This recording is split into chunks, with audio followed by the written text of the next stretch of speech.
Hello, Cannabis Policy Summit. I want to give a special shout out to all my friends representing Massachusetts small businesses and consumers and advocates at the summit this weekend. Way to go.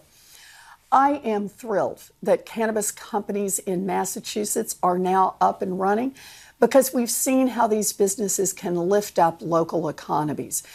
Cannabis advocates all across the country have made a lot of progress so far, but we cannot claim victory until we legalize marijuana at the federal level.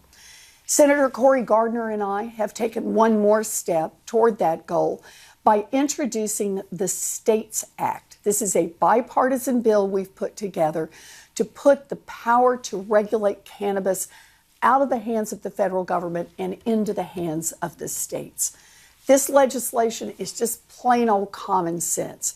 It would help state regulatory systems and cannabis businesses operate without the threat of DOJ interference, and it would allow legitimate businesses to access the banking system.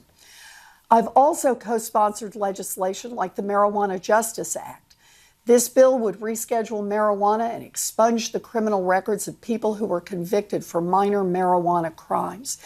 It would also let federal prisoners petition for release and create a fund to invest in communities that have been hurt by decades of discriminatory policing. Passing these two bills would be a huge leap in the right direction, but there's so much more to do.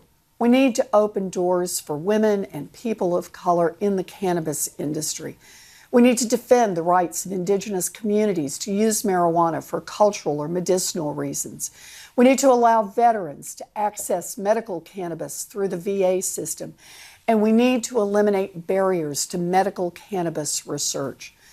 Smart, effective policy begins with big ideas that spark a conversation. Today's summit is all about sharing those ideas and moving the conversation forward. We're laying the groundwork for transformational change in the years ahead.